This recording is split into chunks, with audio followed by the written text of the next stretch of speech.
Let us understand the step-by-step process of entering labor details in Strategic ERP. Navigate to the Labor Master form under the Labor Management module. Enter the labor card number and biometric code. Select the project name. Data will be fetched from the Project Master form under the ERP Admin module. Enter the labor name and labor email ID. Select the gender, department and designation of the labor. Data will fetched from the other masters form under the ERP Admin module. Select the labor status. Select the police verification status from the drop-down. You can also select the police verification date. Enter the Aadhaar number and select safety instruction done as yes or no.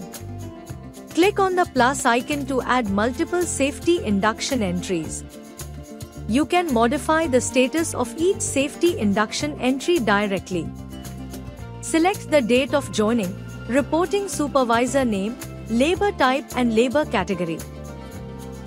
If gate pass required is selected as yes, fields such as issue date, expiry date, renewal date, reminder on date, reminder mail ID will auto-populate. Select the labor shift. Data will be fetched from the Shift Master form. Enter asset issued details if applicable. Click on the plus icon to add multiple entries. Enter PPE kit issued details such as PPE kit name and quantity. Click on the plus icon to add multiple entries. Under the Additional Details tab, you can enter details such as marital status, date of birth, citizenship and other applicable information. Select the bank name. Data will be fetched from the Ledger Accounts form. Enter the bank account number, IFSC code and name as per bank records. Under the Pay Scale tab, enter details such as rate per day, overtime rate, house rent allowance and height allowance. Enter the PF number, UAN number and PF calculation method. Select whether to deduct PF as yes or no.